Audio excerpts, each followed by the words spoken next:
Bonsoir les amis, bienvenue pour cet after du 2e anniversaire de Nurea TV. Comme on vous l'a dit déjà, tout le monde est gagnant ce soir parce qu'on a la chance de pouvoir retrouver Elisabeth de Caligny qui vous fait donc une émission hors norme ce soir. Un petit cadeau pour vous les Nuréens. Bonsoir Elisabeth, comment vas-tu? Bonsoir Nora, bien écoute, je vais bien, j'attends le printemps avec désespérément, mais à part ça, tout va bien. En Corée, toujours ça se voit, hein. T'es dans ta maison en pierre, il doit faire froid. Non, mais surtout, il n'arrête pas de pleuvoir, il fait 6 degrés dehors. Allez, courage. C'est nul. J'en ai On va marre, les t'envoyer chats plein ne se d'énergie. lèvent même plus, ils sont dans la couette, ils ne bougent plus.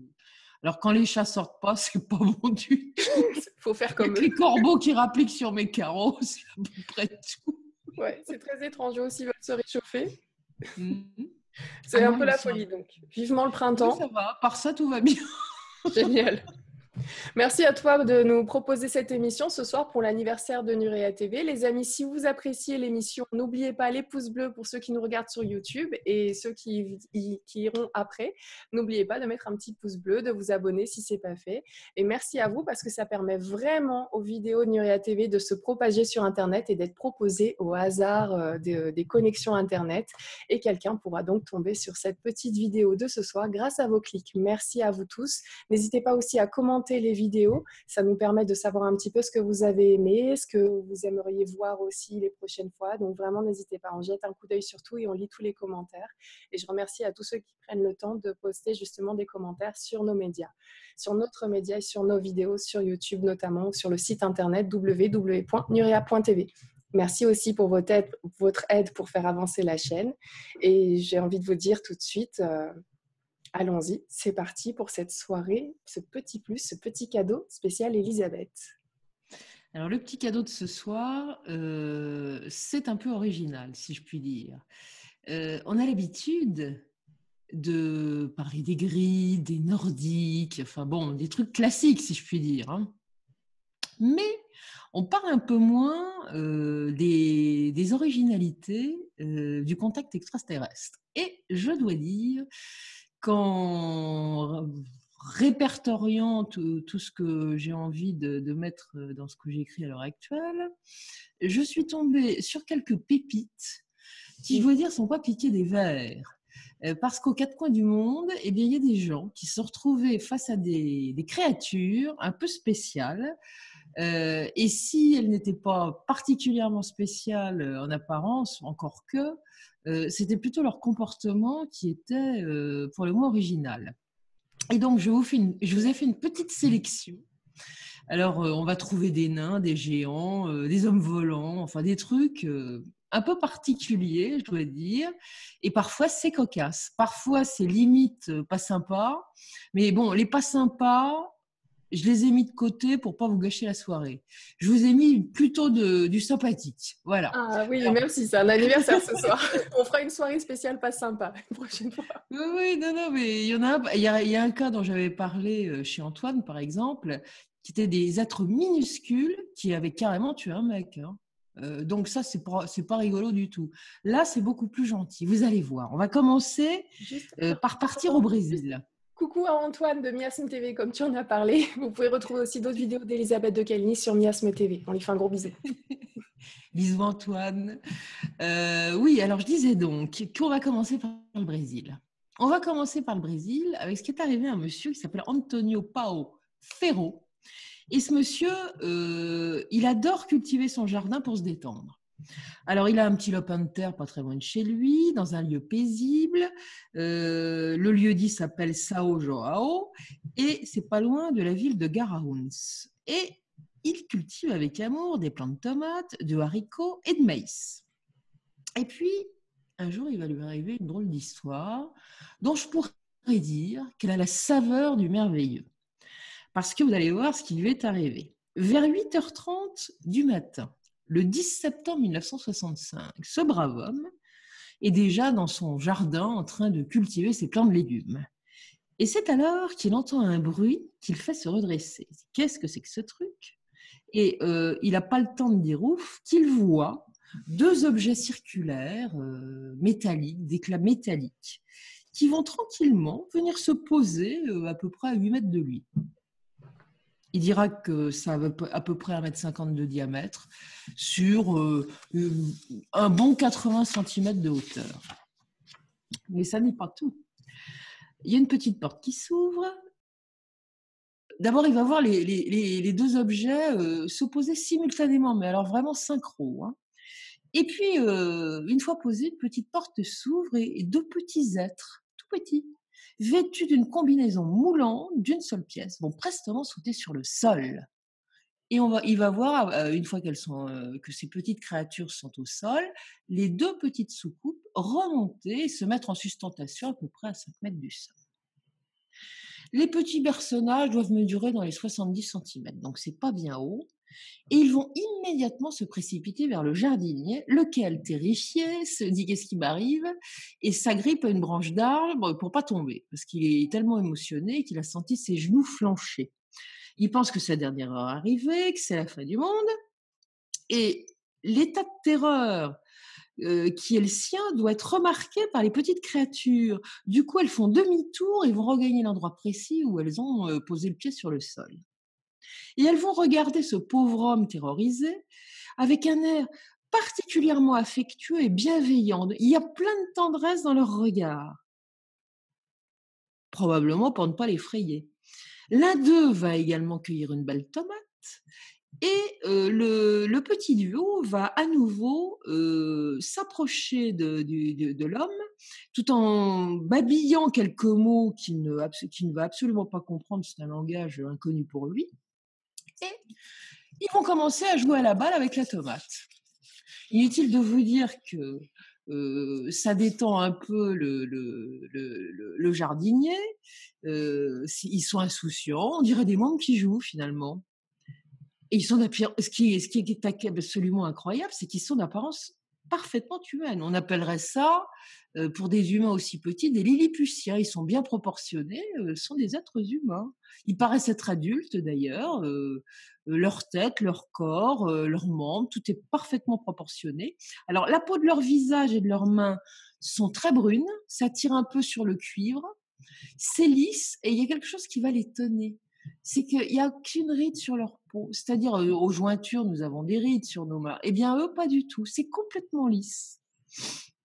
Et puis, d'un seul coup, lui va se décider à lâcher la branche et va leur demander d'où ils viennent. Alors, les petits êtres le regardent, lui lancent un bon sourire, mais visiblement, ils ne comprennent absolument pas ce qu'il est en train de raconter. Alors, ils vont retourner dans la direction des vaisseaux qui sont en lévitation un peu plus loin, lesquels vont immédiatement redescendre de l'endroit où ils se trouvaient, en stationnement, à peu près à 5 mètres du sol, comme je l'ai dit. Il va y avoir un très grand souffle qui va agiter tous les plants de maïs proches, et ils vont monter dans leur petit vaisseau qui va décoller. Inutile de vous dire que le pauvre Pao Ferro est complètement émotionné après une histoire pareille. Il va courir chez son voisin.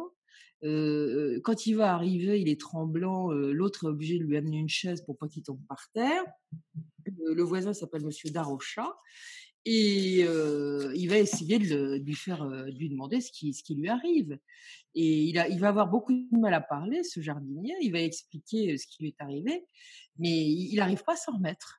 Et c'est ce qui sera dit aux enquêteurs brésiliens qui viendront recueillir ce témoignage un petit peu plus tard. Il dira ce monsieur, ce jardinier était de race noire. Et là, son voisin le voyait jaune-gris, tellement il était pas bien. Il a eu la peur de sa vie. Mais enfin, il y a eu d'autres témoins qui n'ont pas vu les êtres, mais qui ont nettement entendu le bourdonnement de leurs engins. Donc, c'est une histoire incroyable, mais qui est parfaitement véridique. Et j'en ai une autre qui se passe encore au Brésil, près d'une localité qui s'appelle Cruzeiros. Et c'est un cheminot. Il s'appelle Joao de Rio. Et il va à la pêche pendant ses heures de loisirs. Alors, les pêcheurs, il leur arrive souvent des trucs un peu bizarres. Donc, le 12 août 1965, c'est l'été, ce brave homme est assis au bord d'une rivière qui s'appelle la Paraiba. Il attend que le poisson morde. Et il va avoir la surprise de voir atterrir non loin de lui un tout petit vaisseau, type soucoupe volante classique. Et l'être qui en descend, à nouveau, mesure à peu près dans les 70 centimètres. Directement, il se dirige vers le pêcheur, qui ouvre des yeux ronds parce qu'il n'en revient pas, et qui sera encore plus sidéré quand le petit être qui est là, doté de grands yeux lumineux, lui tendra un curieux morceau de métal. Dans un portugais impeccable, le personnage va lui déclarer qu'il vient d'un autre monde, dans son petit vaisseau, et que lui, Joao de Rio, est autorisé à rapporter ce fait mémorable à ses concitoyens. Sur ces entrefaites, il va remonter dans son petit engin qui va disparaître dans le ciel comme elle est venue. Alors, le morceau de métal, il va garder ce morceau de métal, ce monsieur, et il va le faire analyser, comme il travaille au chemin de fer, il va amener ça à son travail, et il va le faire analyser par la compagnie des chemins de fer brésiliens. Forcément, ils analysent leurs rails, leurs métaux régulièrement, donc ils ont le matériel. C'est logique. Et la composition ne va rien du métal, mais pas probante, on ne sait pas trop ce que c'est. En tout cas, ce n'est pas quelque chose d'habituel. Le cas sera dévoilé par la presse brésilienne et même l'agence Reuters, la célèbre agence Reuters, se fondera d'un communiqué de presse sur ce cas-là. Alors, il y en a beaucoup d'ufologues qui ont dit tout ça, c'est un canular, mais des ufologues brésiliens et étrangers se sont penchés sur le cas, ont été voir manifestement le monsieur et ont considéré qu'il était digne de foi et que ce n'était pas du tout un escroc ni un mythomane qui avait raconté une histoire pareille. Il y a même Guy Tarade, donc l'ufologue français qui travaillait avec Jimmy Lee autrefois, qui n'a pas rejeté ce cas non plus. Donc, il y a certainement une raison à ça, parce que ce monsieur, ce cheminot, était considéré comme un homme posé, sérieux et tout à fait incapable d'inventer une histoire pareille. Et on arrive à une de mes histoires préférées. Et c'est arrivé aux États-Unis, dans la ville de Saint-Louis. Ça se déroule dans un petit motel qui est situé dans la banlieue de la ville. Le 15 mai 1970, vous avez une certaine Dorothy Simpson qui est hôtesse d'accueil dans un petit motel. Elle accueille les gens derrière son petit bureau et elle est occupée à vérifier des factures quand elle entend soudain ce qu'elle qualifiera ultérieurement de soupirs sifflants. Ce son très étrange lui fait lever la tête et c'est alors qu'elle aperçoit derrière son bureau 4 petits personnages qui se ressemblent, mais alors trait pour trait. Elle est éberluée, ils sont tout petits, c'est à peine si elle voit, le ras de la table, ils sont là. Vous voyez, elle voit juste le haut du visage. Oui. Elle va d'ailleurs se pencher pour y voir de plus près en se demandant ce que c'est que ce truc, quoi. Tous sont bien alignés, alors il semble y avoir un homme et une femme, et puis une fille et un garçon, qui doivent être les enfants. Ils ont une apparence juvénile. Elle dirait que les enfants étaient apparemment aussi grands que les parents. C'est une famille de Lilliputiens. Leur allure quand même est étrange. Leur visage surtout. Peu commun. Les cheveux ne paraissent pas naturels. Et Madame Simpson se dit alors qu'ils doivent porter des perruques. Et puis alors ils sont drôlement habillés d'une élégance rare, ce qu'elle ne voit jamais dans son petit motel. Les 2 garçons, c'est-à-dire le père et le fils, portent un complet impeccablement coupé, à leur mesure.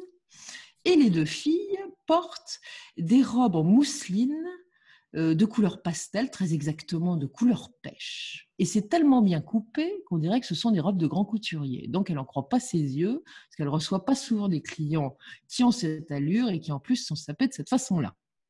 Oui. Et d'une voix au perché, elle entend l'homme lui dire d'une seule traite « Avez-vous une chambre ? Avez-vous une chambre ?» Et à chaque fois qu'il va s'exprimer, il parlera en double. Hein. Et Madame Simpson lui répond « Bien sûr », elle l'informe des prix. Et elle s'aperçoit que le petit bonhomme ne comprend absolument rien de ce qu'elle lui raconte. Alors il se retourne vers sa femme. Il n'y a pas d'échange verbal entre eux, ça va être complètement muet. Elle restera d'ailleurs toujours mutique, son épouse, sans la moindre réaction. Il va y avoir un silence embarrassant. Et d'un seul coup, la personne, la femme, va voir l'homme sortir de sa poche une énorme liasse de billets. Mais alors des gros dollars, c'est des grosses coupures, c'est pas les billets de 1 ou 10 dollars. Hein. C'est carrément des grosses coupures de dollars. Et alors, ils ont l'air flambant neufs. Je me suis dit, qu'est-ce que c'est que cette histoire-là? Ça sent le faux billet à plein pif. Donc, qu'est-ce qu'elle va faire? Elle a un détecteur de faux billets sous le bureau. Elle va en profiter le temps qu'elle elle leur dit 2-3 mots pour vérifier si le billet de $20 qu'elle vient d'extraire, elle a pris dans la liasse $20, puisque le monsieur ne comprenait pas ce qu'on lui racontait, pour voir si c'est vrai. Et il est vrai. C'est tout ce qu'il y a de plus vrai. Bon, alors elle se dit, je vais les enregistrer. Donc, elle enregistre ça sur un registre et elle leur demande d'écrire sur le registre leurs identités. Le seul problème, c'est qu'ils sont tellement petits, ils ne peuvent pas. Donc, elle va demander à ce qu'on lui explique quels sont les noms, prénoms, adresses et tout le bazar. Alors, finalement, c'est la dame, c'est le monsieur qui va d'abord décliner son identité. Il va dire qu'il s'appelle A.Bell. Elle va lui demander d'où il vient. Et là, immédiatement, le petit bonhomme fait ça et il montre le ciel. Il dit « Nous venons de là-haut, nous venons de là-haut ».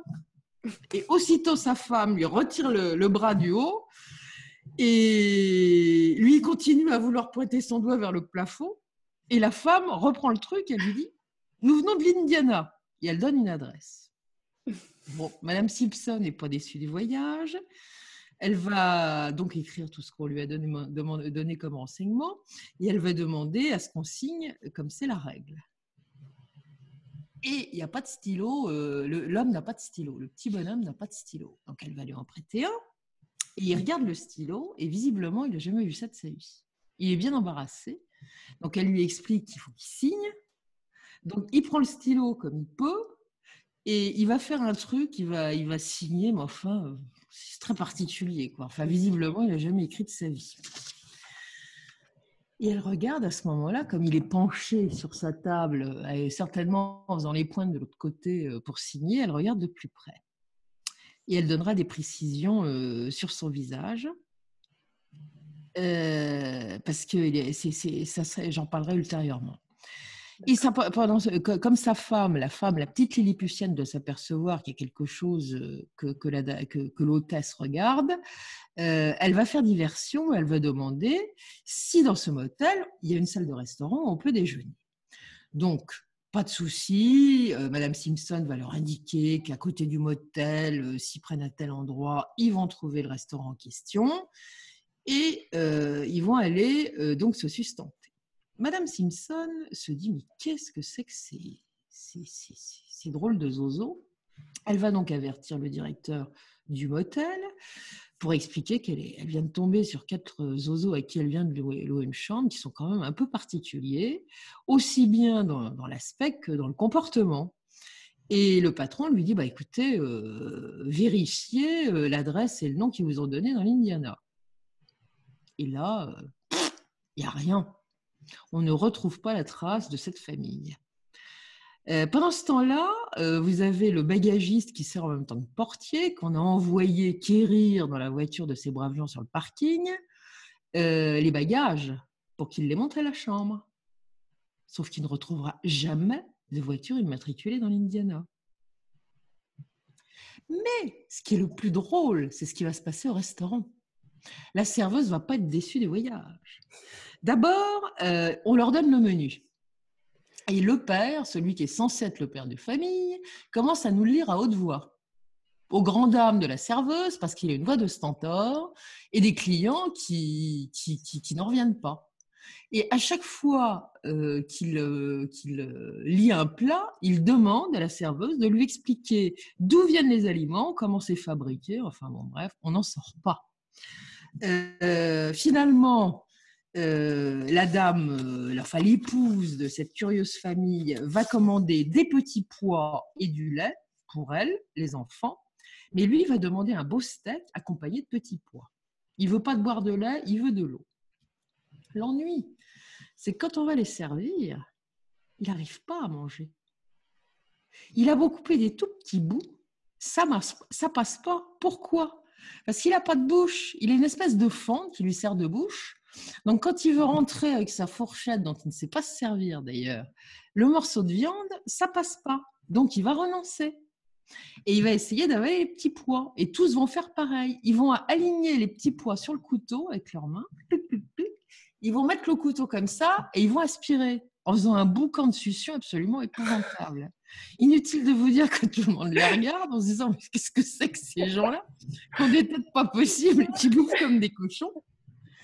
Et ils doivent s'apercevoir à un moment que tout le monde les regarde un peu curieusement et ils ne veulent pas se faire remarquer, donc ils filent à l'anglaise. Donc quand la serveuse qui a reçu encore un billet de $20 du monsieur, parce qu'il distribue les $20 puisqu'il a dû voir que ça marchait, quand elle revient pour apporter la monnaie, ils sont déjà disparus. Donc ça lui fait faire un beau pourboire, au moins elle ne sera pas déçue de leur visite. Et le portier va se retrouver, va voir revenir cette petite famille un peu particulière juste après leur collation. Et il va leur expliquer qu'il n'a pas trouvé leur voiture. Donc finalement, ils vont l'emmener vers une voiture où il va pouvoir prendre les bagages. Et puis, ils vont revenir à l'hôtel pour qu'il les mène à leur chambre. Sauf que, comme la chambre est dans les étages, eh bien, il faut prendre un ascenseur. Et là, panique à bord. C'est quand les petits êtres voient la porte de l'ascenseur qui s'ouvre, ils sont foudroyés de stupeur et visiblement de terreur. Et le portier leur dit, mais enfin, n'ayez pas peur, ça n'est qu'un ascenseur, grimpez donc. Et ils ne sont pas du tout rassurés. Enfin, finalement, peut-être pour avoir l'air d'eux, ils vont grimper dans l'ascenseur, mais le portier va remarquer que pendant toute la montée, ils sont absolument terrifiés. Ils se demandent ce qui va leur arriver. Mais ça n'est pas terminé. Quand le portier ouvre la porte de la chambre, et qu'il allume la lampe, puisque les rideaux doivent être tirés, un truc comme ça. Voilà que le père de famille se met à pousser des hurlements stridents, mais d'une voix de stentor, en lui disant d'éteindre tout de suite la lumière, parce que ça fait mal aux yeux à ses enfants. Le portier, tellement effrayé par la crise qu'il a piqué, les hurlements, enfin c'était des sons très particuliers, très stridents qu'il a poussés, qu'il est parti en courant, il n'a même pas demandé son pourboire. Et pour qu'il ne demande pas son pourboire, à mon avis, il devait vraiment avoir les jetons. Il a été marqué. Oui. Donc, évidemment, lui aussi va rapporter son aventure à l'accueil et puis surtout au directeur. Et le directeur convient que lui et l'hôtesse, Dorothy Simpson, et le portier également, vont attendre de pied ferme dès le lendemain matin la sortie de leur chambre de ces personnages qui sont quand même un petit peu inquiétants. Sauf que la matinée passe et personne ne vient. Alors ils se disent, qu'est-ce qui se passe? Y aurait-il eu un drame cette fois?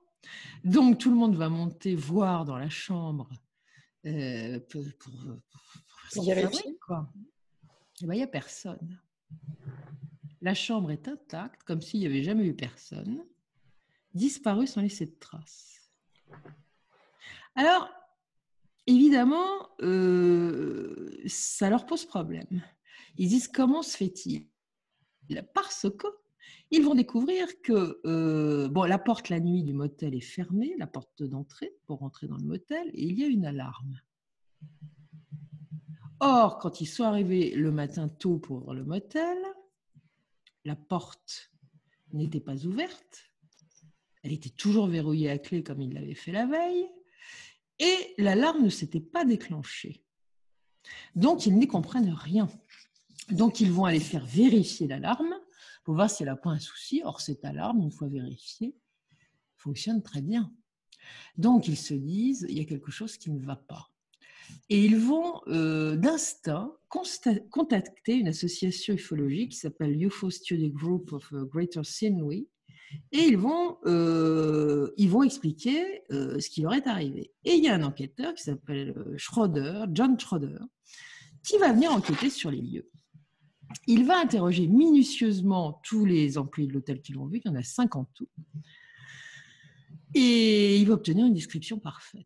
Donc, ces petits personnages avaient une tête plus large que la normale à la hauteur des yeux. Par contre, le bas du visage était très pointu et très amacié au niveau du menton. Ça, on connaît un petit peu à quoi ça ressemble. Leurs yeux étaient assez grands, sombres, légèrement obliques. Le nez avait à peine une arête, c'était à peine marqué. Par contre, il y avait 2 grands trous, des sortes de fentes en fait. Et la bouche n'était qu'une fente minuscule. La couleur de peau était assez pâle. Certains l'ont vu couleur perle, d'autres plus rose, virant au gris clair. Enfin bon, c'était dans les pastels. Et bon, on peut se poser la question, est-ce que les gris n'auraient pas essayé de se faire passer pour des humains? Un peu maladroitement, en se collant des perruques, des robes apprêtées qu'ils ont dû penser être des robes classiques et des costumes classiques. Bon, enfin, visiblement, ils n'avaient pas la capacité de se comporter comme des humains et c'est peut-être pour ça qu'ils ont filé à l'anglaise. Mais je dois dire que c'est quand même assez original, ça, parce qu'il n'y a pas beaucoup des témoignages de Non, mais cette nature-là. Mais un c'est pas fini.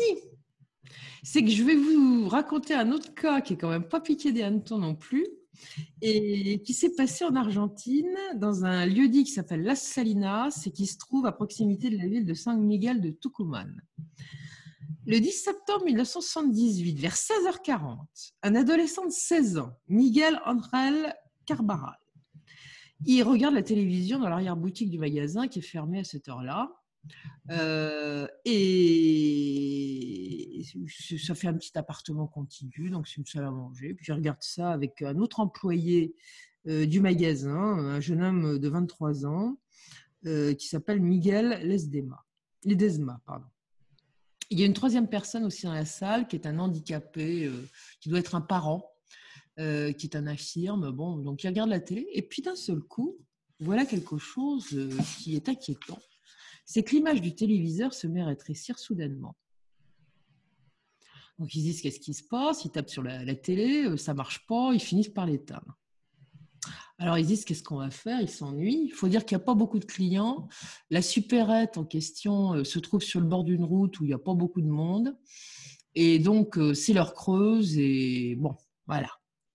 J'ai dit que c'était fermé, en fait non, c'était ouvert et c'est l'heure creuse. Donc il n'y a pas de clients. Alors, ils décident d'écouter des disques. On est encore à l'époque des vinyles. Donc, ils mettent un 33 tours sur le tourne-disque et ça tourne, alors vraiment, 16 tours minutes, hein, pas plus.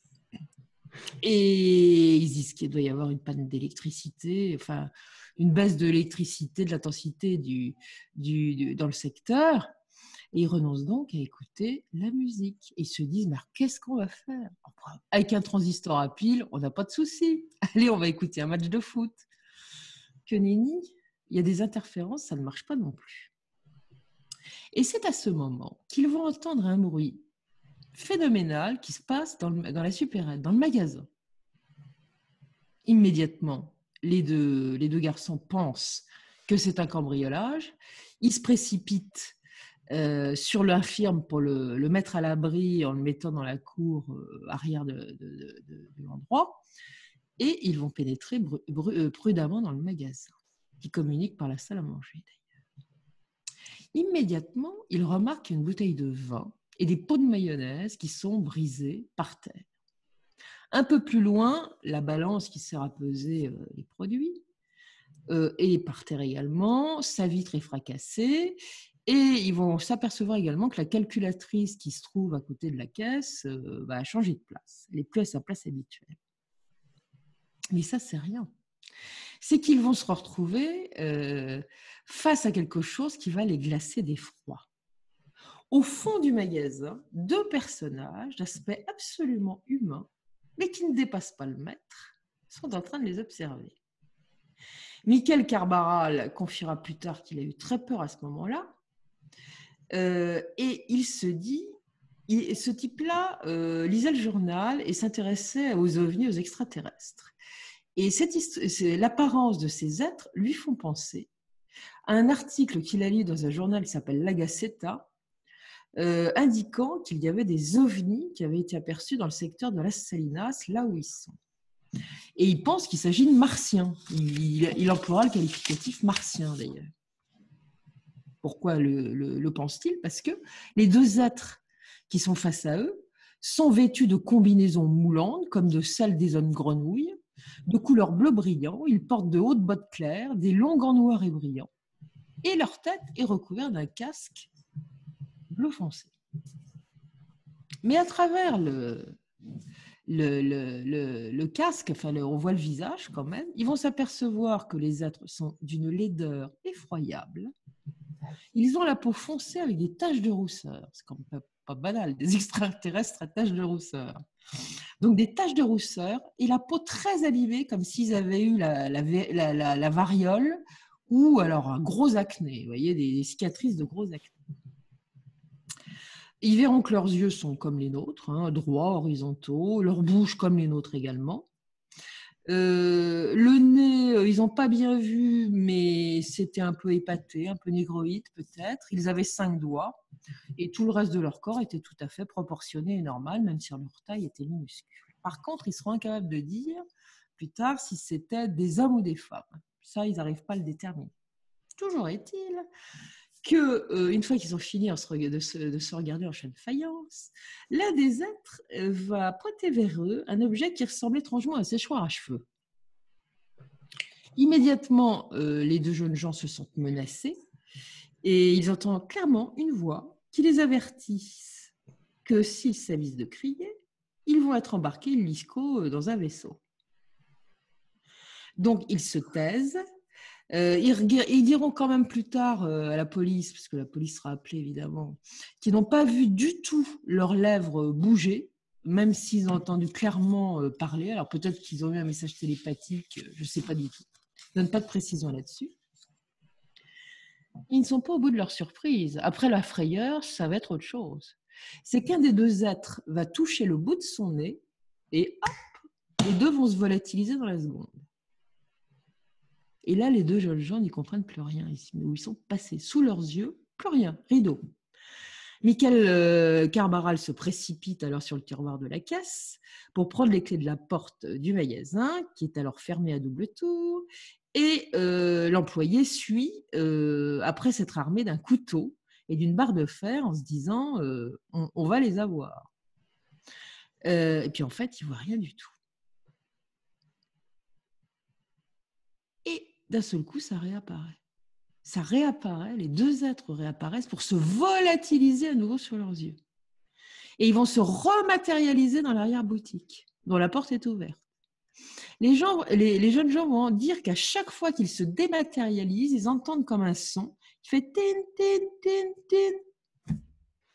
Ils deviennent fous. Et surtout, ils sont très effrayés parce qu'ils se demandent ce qui va leur arriver quand même, hein. Enfin, l'employé de 23 ans va courageusement s'aventurer dans le dépôt pour essayer de les choper. Sauf qu'il va se prendre en échange des boîtes, des colis en carton où il y a des cigarettes dedans, qu'il va éviter de justesse. Et après, il dit faut sortir. Donc, il va se précipiter vers la porte de sortie du magasin qu'entre-temps, Michel Carbaral avait réussi à ouvrir. Et je peux vous dire qu'ils vont fermer la porte derrière eux, cadenassée, bien verrouillée. Ils vont sauter dans la camionnette de livraison et ils vont partir pied au plancher pour aller à la ville, c'est-à-dire San Miguel de Tucumán, où se trouve le père de Miguel Carbaral, qui est parti faire une visite en famille. Et quand ils vont arriver là-bas, ces 2 jeunes, le père va constater qu'ils sont dans un état de terreur absolue, qui parlent de cambrioleurs, mais aussi d'autres choses qui tiennent pas debout. Mais enfin, il y a certainement un problème, parce que son fils n'est pas un peu heureux, il se demande, il dit qu'il y a quelque chose. Donc, les 3 personnes vont partir au commissariat de police pour déclarer ce qui est en train de se passer, qu'il y a probablement 2 malfaiteurs qui sont en train de faire un cambriolage au magasin. Immédiatement, les services de police vont se précipiter sur les lieux, le commissaire est en tête, tout le monde est armé et on va arrêter les coupables. On va ouvrir les portes et on va regarder dans le magasin partout. On ne trouvera personne. Rien n'a été volé. On trouvera simplement ce qui est au sol brisé, c'est-à-dire le vin, la mayonnaise et la balance. Mais tout est clos. Par où sont-ils passés ? Une enquête va être menée par les policiers. Les journalistes vont être au courant de tout ça, évidemment. Les ufologues vont appliquer du coup. Et on va se souvenir que 2 semaines avant les faits, des lumières étranges avaient déjà été aperçues à Las Salinas, à 200 mètres du magasin de M. Carbaral. Et notamment également dans un magasin dépôt situé, un dépôt de sel, situé juste en face de ce petit magasin.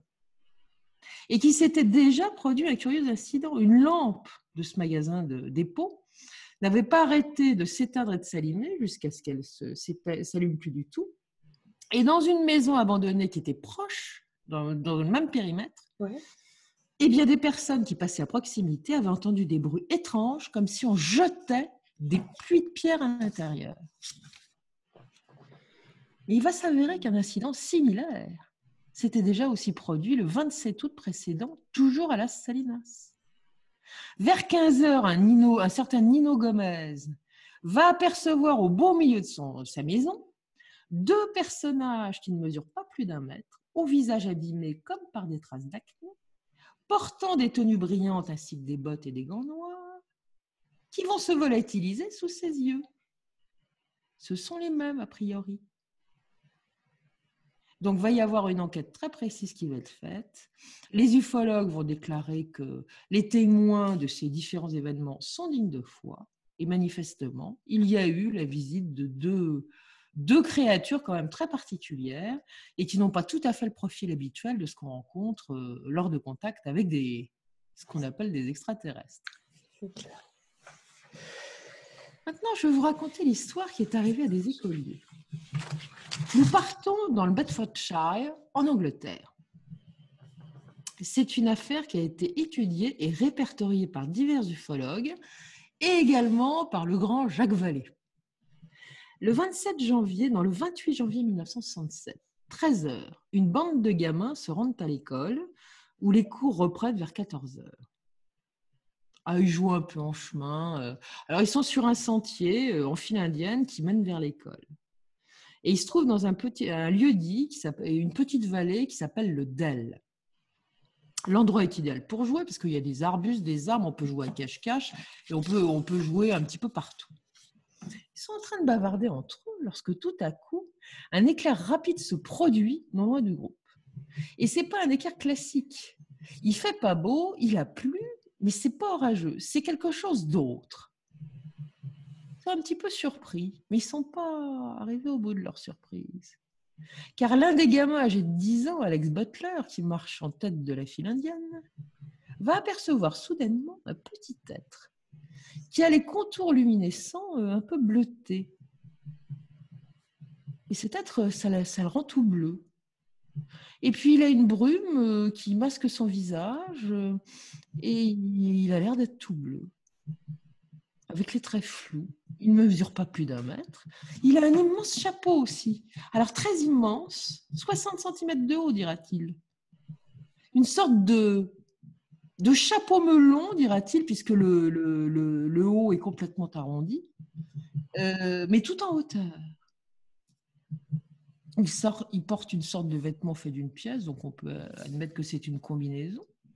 Une large ceinture noire à laquelle est attachée une sorte de grosse boîte. Il a les bras courts, plaqués le long du corps, et il ne les bougera jamais, ses bras. Et c'est tout juste si l'on distingue ses jambes et ses pieds. Il a un visage particulier aussi. Une sorte de petite frange courte émerge de cet immense chapeau. Il a les yeux tout ronds et à la place du nez, une sorte de triangle aplati. Il n'est pas beau. Et surtout, il porte une espèce de barbe bleuâtre, très très longue, dont les bouts, elle est en pointe, mais en double pointe, partent sur les côtés. Le gamin est sidéré. Le petit être est posté près d'un massif de buissons à une vingtaine de mètres de lui. Mais il n'a pas fini d'être sidéré parce que quand il va appeler à grands cris ses copains pour qu'ils viennent voir, tout le monde va rappliquer au galop évidemment, va regarder, et l'être ne va pas bouger d'un pouce. Sauf que, d'un seul coup, va sembler émaner de lui une sorte de brume, de nuage, de fumée qui roule. C'est vaguement bleu, vaguement jaune, et ça se dirige vers eux. Et c'est à ce moment-là que le petit être s'évanouit sous leur regard. Il a disparu. Ils n'en reviennent pas. Alors évidemment, ils sont un petit peu, on ne pourrait pas dire terrifiés, mais enfin stupéfaits. Mais ça ne va pas s'arrêter là. c'est qu'ils vont repérer que le petit être va réapparaître un petit peu plus loin de l'autre côté du DEL, de l'autre côté de la petite vallée. Ça les amuse cette fois-ci. Ils se disent qu'est-ce que c'est? Donc ils courent vers lui, mais lorsqu'il y arrive, il n'y a plus personne. Il s'est encore volatilisé. Et là, ils vont le retrouver au creux du vallon, encore à une vingtaine de mètres plus loin. Mais il va de nouveau disparaître sous leurs yeux, dans une espèce de petite brume qui semble toujours émaner de sa personne. Qu'est-ce que ça peut bien être? Finalement, ça les amuse, cette histoire. Ils ne sont pas terrifiés. Sur le coup, ils n'étaient pas à l'aise, mais maintenant, ça les amuse. Et puis là, le ton va changer. Parce qu'ils vont entendre sortir des buissons environnants une sorte de babillage, de conversation dans une langue qu'ils ne connaissent pas. Et là, ils paniquent. Ils disent qu'est-ce qui se passe parce qu'ils ne voient personne, comme si les buissons parlaient. Et là, ça ne les rassure pas. Et heureusement, à ce moment-là, il y a la cloche de l'école qui sonne. Ils vont remonter dardard à l'école. Mais quand ils vont arriver dans la salle de classe, la maîtresse commence son cours. Elle s'appelle Mademoiselle Newcombe. Et elle s'aperçoit que cette bande de gamins, qui était à peu près 6 ou 7, ils continuent à être très distraits, dissipés et très énervés. Alors, elle leur demande ce qu'il y a. Qu'est-ce qui se passe? Qu'est-ce qui vous arrive, les enfants? Et ils ne veulent pas répondre. Il y en a un qui finira par dire, écoutez, si on vous raconte ce qui nous est arrivé, vous n'allez pas nous croire. Elle leur dit, écoutez, alors elle va avoir un réflexe intelligent. Elle va leur dire, écoutez, si vous ne pouvez pas le dire, vous allez l'écrire. Je demande à chacun, séparément, d'écrire pourquoi il est dans cet état-là. Et chaque gamin va écrire ce qu'il a vu. Et ça concorde. Et inutile de dire que Mademoiselle Newcombe est complètement scotchée. Mais ils ont l'air d'avoir ils n'ont pas raconté d'histoire, visiblement. Chacun a raconté sa version, à quelques détails près, ça fonctionne. Et c'est ainsi que la maîtresse va en parler, peut-être que les gamins vont en parler à leurs parents, mais enfin, ça va arriver aux oreilles d'un journaliste qui fait partie de la Gazette de Dunstable, qui est un petit journal local, si bien que le 3 mars 1967, eh bien, il va y avoir un article qui va paraître racontant cette histoire surréaliste. Et de fil en aiguille, des ufologues qui lisent le journal vont venir pour enquêter, interroger les enfants, leur demander ce qu'ils ont vu exactement. Et pourquoi sont-ils venus? Parce que dans les mois qui ont suivi, les semaines même, qui ont suivi cette curieuse apparition, eh bien, il y a eu d'autres cas. Et puis, il y a surtout eu 2 atterrissages, semble-t-il, qui ont été observés à proximité du DEL, du lieu où le petit personnage a été vu. Alors, cette histoire-là, les enfants n'ont pas vu quoi que ce soit dans le ciel, hein. Mais ça a été quand même classé dans les trucs ufologiques, évidemment, puisqu'il y a eu des vaisseaux, on a fait le rapprochement. Mais il y a eu tous les gens qui s'intéressent au paranormal. Vous savez très bien qu'en Angleterre, les fantômes, on s'y intéresse. Donc, il va y avoir les spécialistes des fantômes, les spécialistes du paranormal qui vont débarquer. Certains vont dire que c'était un farfadet qu'ils ont vu. Je pensais peut-être de la nature. Ah oui. Mais bon, on n'en saura strictement rien. Mais enfin, ça a été classé quand même dans les faits ufologiques, comme je vous l'ai dit tout à l'heure, répertorié par Jacques Vallée. Ouais. Alors après les petits, on va passer aux grands. Et alors j'ai une histoire de grande qui n'est pas piquée des verres non plus. Le cas a été rapporté en 1993 dans un congrès du MUFON par un astrophysicien allemand qui s'appelle von Ludwiger. Et il va conter l'étrange aventure qui est arrivée en 1989 à un étudiant en chimie allemand du nom de Rolf Kaster. Kaster fait des études, il est studieux et le soir, quand il a fini de travailler, de suivre ses cours, il adore la nature, donc il va faire du vélo. Et il va se balader à bicyclette dans la campagne et le plus généralement, le long de la rivière Ruhr, pas très loin de la petite ville de Schwertherkst. Je ne sais pas comment ça se prononce, mais enfin voilà. En tout cas, la région boisée est magnifique, bucolique, il adore ça. Et un jour, vers 18h, on ne sait pas le jour exactement parce qu'il ne s'en souvient plus, La journée était pluvieuse, mais là, il fait à peu près bon. Il est perdu dans ses pensées, il pédale tranquillement, quand soudain, sans trop savoir comment, voilà qu'il est au milieu d'un pré et complètement dans le noir. Il est assis par terre dans l'herbe. Il y a une nuit d'encre. Il ne sait pas ce qu'il fout là, il ne comprend rien. Il regarde sa montre, 22 heures. Qu'est-ce qui s'est passé? Alors, il essaye de se relever, il n'a pas de force. Il ne comprend rien. Il se dit qu'il a peut-être eu un accident, qu'il a perdu connaissance, puis quelqu'un l'a mis là. Et il se traîne jusque chez lui. Immédiatement, il se couche parce qu'il tombe de sommeil. Puis il est épuisé. Hein. À peine a-t-il la tête posée sur l'oreiller qu'il s'endort d'un sommeil lourd et sans rêve. Il va se réveiller le lendemain matin, toujours groggy, et surtout avec une constatation désagréable. Ses cheveux sont tout collés, comme si la nuit il la gomina, mais alors 3 tubes. Hein. Il se demande ce qui s'est passé. Et puis les jours passent et il est toujours sur les genoux. Il a du mal à reprendre le dessus. Et il réfléchit encore. Qu'est-ce qui a bien pu m'arriver? C'est peine perdue, la mémoire ne lui revient pas. En fait, c'est bien plus tard que cette satanée mémoire va se rouvrir et qu'il va commencer à avoir des flashs de souvenirs. Ça, c'est assez fréquent dans les problèmes d'abduction. Et il se met à se rappeler certaines choses. Et ce qu'il se rappelle, ça le laisse pantois, c'est le mot. Il se voit en effet, à un moment, plongé au milieu de scènes absolument surréalistes, pour ne pas dire abracadabrantes. Et d'ailleurs, il aura beaucoup de mal ultérieurement à relater tout ce qui lui est arrivé, tellement ça ne tient pas debout. Le type est sérieux, donc là, ça dépasse un petit peu son entendement.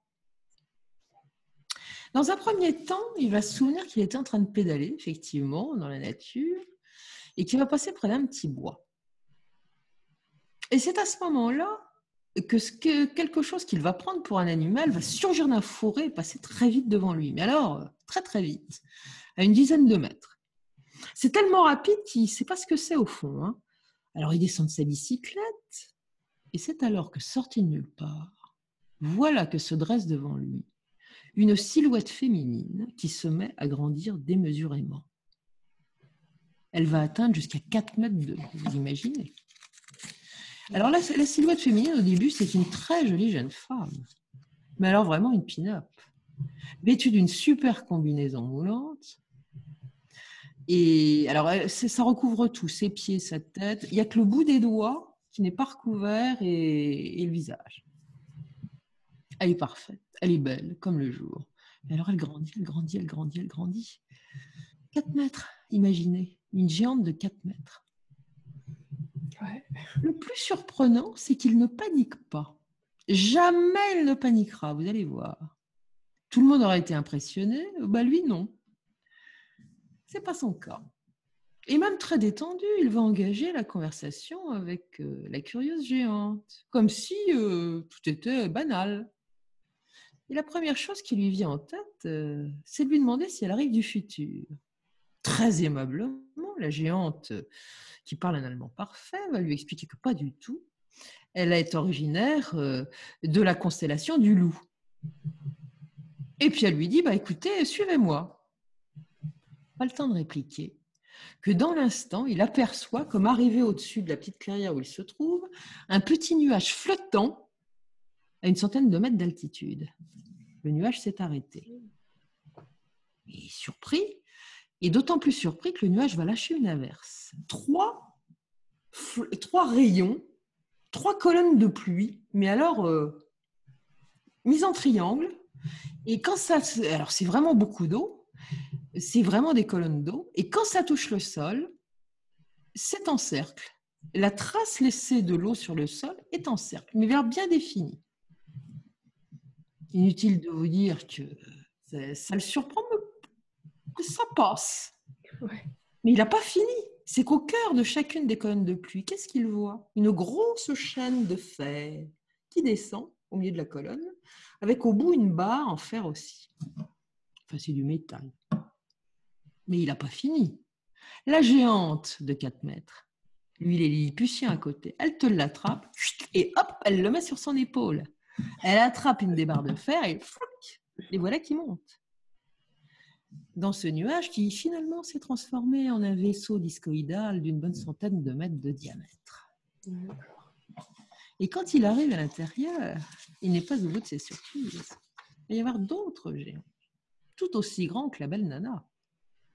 Hommes et femmes, sauf qu'ils ont une particularité. Ils sont tous à poil, complètement nus, comme les vers. Géant nudiste. Et lui n'est pas du tout surpris. Comme d'habitude, il regarde, ça l'intéresse. Un vrai chercheur dans l'âme. Mais ce qui va le surprendre, là quand même, sans le paniquer toutefois, c'est ce qu'il va t'apercevoir dans un coin de l'immense salle où il se trouve. Il y a un immense aquarium, un gigantesque aquarium. Et dans cet aquarium, il y a quelque chose qui ne ressemble à rien. Quelque chose qui a une forme d'entonnoir et qui s'est couvert d'yeux de couleur verte et grise, qui regardent, qui sont en train de l'observer, de le scruter, d'imaginer. Et il remarque que cette créature informe est reliée à une espèce de gros appareil qu'il pense être un ordinateur. Et il se trouve que ça doit être un truc dans ce goût-là. Et que en tout cas, c'est le moyen pour la créature de communiquer avec lui. Il va sentir d'un seul coup deux mains venues de nulle part qui se posent sur sa tête et qui lui enfoncent un grand casque bien serré. Et c'est parti, mon kiki. La machine va lui poser des tas de questions, comme pour le tester. Lui pense que ce sont des épreuves mentales, une sorte de test d'intelligence. Comme il ne veut pas être trop mauvais, il répond à toutes les questions, sans la moindre hésitation. Il n'est pas plus perturbé que ça, hein, Castor. Et à la fin, il se dit, et moi si je posais des questions? Parce qu'il a l'air de comprendre que cette machine connaît des choses qui se passent dans le futur. Alors, ça peut toujours servir. Et il commence à poser des questions.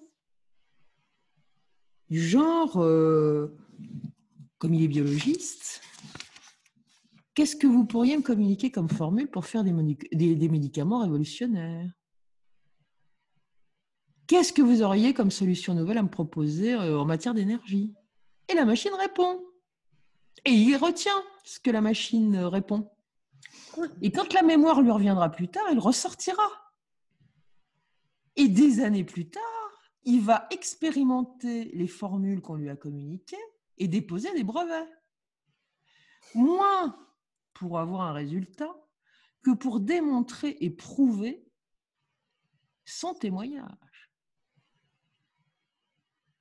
Puis il va poser à la machine soudain des questions sur les géants et les géantes qui regardent autour de lui, toujours nus, ce qui est en train de se passer. Et là, la machine bloque. Elle ne répond plus à rien. Lui dira plus tard qu'il avait eu certainement affaire, ces géants-là n'étaient pas des êtres biologiques, mais probablement des robots. Et que ces robots étaient à l'image humaine pour qu'il n'ait pas peur, pour qu'il ne soit pas impressionné. C'était donc mise en scène. Bon, comme il voit que ça ne marche plus et qu'il n'y a plus de questions à poser, il enlève le casque et là, il ressent une douleur mais absolument effroyable. Une telle douleur que le souffle lui manque. Et dans l'instant, il va se retrouver sans trop savoir comment, dans le noir, en pleine nuit, dans un pré. On en revient à la case départ. Ouais. Sur le coup, il encaisse la chose et puis il se dit quand même, il va se documenter certainement entre-temps. Il faudra peut-être que j'essaye d'en savoir un petit peu plus. Donc, il va joindre une association ufologique. Et les enquêteurs vont l'écouter. Alors, le récit est clair. Le type n'a pas l'air fou, ni mythomane. Bon. Il confirmera que les êtres géants qu'il a rencontrés, y compris la géante de 4 mètres, étaient probablement des êtres robotiques et non biologiques. Et que la créature qui était dans l'aquarium était probablement le commandant du vaisseau.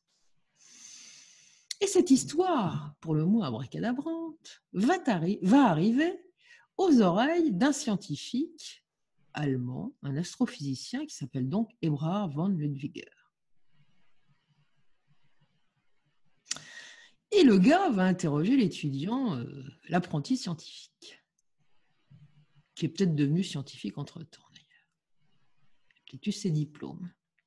Et il va s'apercevoir que le gars en question, c'est pas du tout un imbécile, c'est pas un mythomane, il est clair.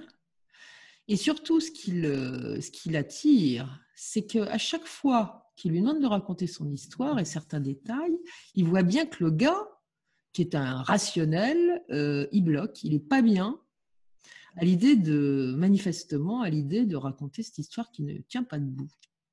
Et donc, il dira, dans le cadre du congrès du MUFON, que cette histoire lui paraît crédible de par la qualité du témoin, parce qu'il est évident qu'avec le niveau d'intelligence qu'il avait et son profil intellectuel, il risquait pas d'inventer une chose aussi idiote et abracadabrante pour justifier un canular ou un délire sur des trucs extraterrestres. Et cette histoire, une fois de plus absurde, parce qu'en ufologie, il y en a quand même des pas mal, je la trouve quand même assez intéressante. C'est clair. Mais on va continuer dans le géant. Et là, on va partir en Chine. Allez. Un truc qui est arrivé à un paysan qui s'appelle Meng Zhaoguo. Alors là, c'est pas un intellectuel, le mec, c'est pas un scientifique, c'est un rural, un homme simple. Il exerce le métier de bûcheron en Mandchourie, donc dans le nord de la Chine, employé dans une exploitation forestière. En juin 1994, il travaille dans une forêt avec 2 collègues, lorsque les uns et les autres aperçoivent une sorte de reflet métallique au sommet d'une petite colline, une petite montagne baptisée la montagne du Phénix, qui fait partie d'une chaîne qui s'appelle la montagne du Dragon. Ça, c'est intéressant. Parce que je ne crois pas que les lieux-dits s'appellent comme ça par hasard. Donc, il voit cette chose-là et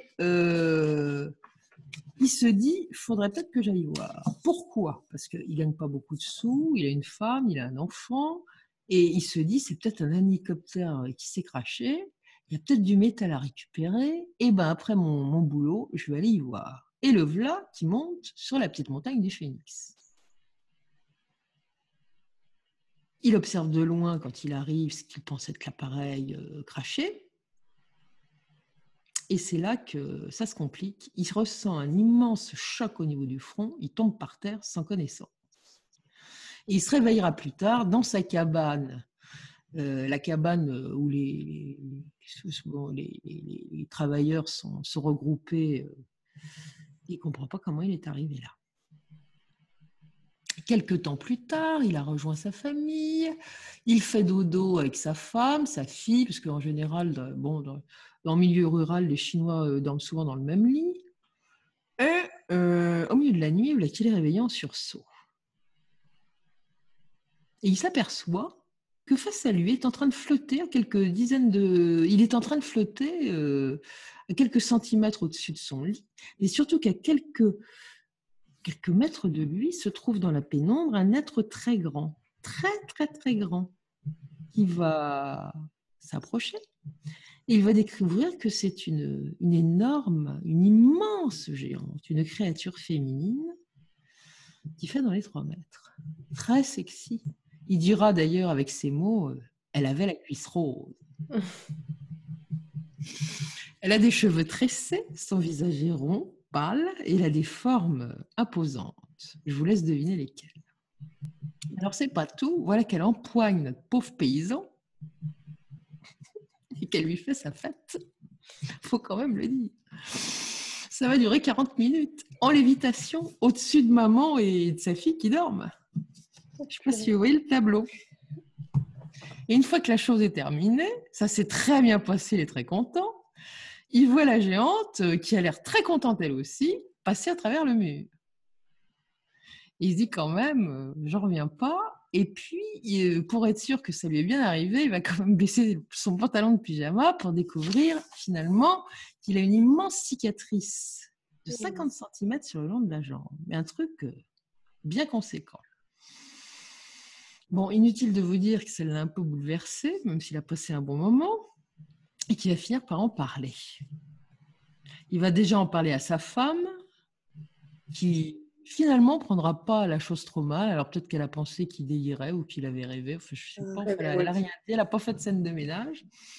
Mais ça va se raconter. Probablement la dame ou lui qui vont raconter ça. Les voisins vont demander des renseignements. Alors il va dire que l'être était d'apparence tout à fait humaine, mais qu'elle avait 6 doigts. Et puis la chose s'ébruite. Et puis ça arrive aux oreilles des journalistes qui vont rappliquer, lui poser une foule de questions. On va faire la queue chez lui, y compris les télévisions. L'homme est rustre, peu éduqué, et on s'aperçoit qu'il n'a jamais entendu parler d'ovnis ni d'extraterrestres, et qu'il est brut de pomme. Hein. Il raconte tel quel. On va toujours lui poser les mêmes questions. Il va faire toujours les mêmes réponses. Il ne se contredira jamais.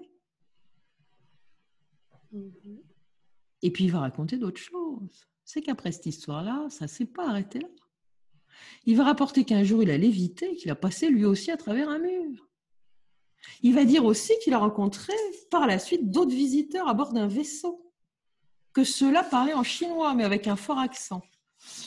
Et puis, il va raconter aussi, comme il avait gardé un bon souvenir de sa géante, il aurait bien demandé à pouvoir la revoir. Mais que les gens du vaisseau lui ont dit « Pas possible, mais bonne nouvelle pour vous, dans 60 ans, dans un coin de l'univers, il y a un petit paysan chinois qui naîtra. » Ils ont un temps de gestation assez long, à moins que le temps ne soit pas le même chez eux. Les êtres vont lui dire aussi qu'ils viennent d'une planète très lointaine, sans jamais préciser où ça se trouve, ni le nom de la planète en question. Bon, ça, c'est un grand classique. Alors, il y a des médecins qui vont l'examiner, parce que les journalistes veulent en savoir plus, et s'ils racontent des âneries ou pas. Et les médecins vont découvrir que ce truc-là, cette cicatrice énorme, très longue et très bizarre, elle ne peut pas avoir été causée par une blessure, diront-ils, ni par un acte de chirurgie courante. Et cette histoire concernant ce paysan chinois va durer des années. En 2003, on va lui faire passer un test au détecteur de mensonges. On va lui poser les questions, il va faire ses réponses. Et le test de ce détecteur de mensonges conclura à ce qu'il n'a pas menti. Il a dit la vérité. Une histoire de fou. Oui. Alors les géants, il y en a souvent. Ouais. On avait déjà parlé de ceux de Rossé et puis de bien d'autres, parce qu'on en retrouve très très souvent des géants. Ça, c'était les grands géants. On va passer à la taille au-dessus, mais bien géant quand même. Ça arrive à Séville, en Espagne, à une dame qui s'appelle Antonia Aranda et qui est employée de mairie précisément dans la ville de Séville. Elle a 56 ans. Ça se passe une nuit d'hiver, donc 78. Elle vient juste de s'endormir, quand soudain elle est réveillée en sursaut par le bruit d'une forte respiration qui est juste à côté d'elle. Elle se demande ce que c'est.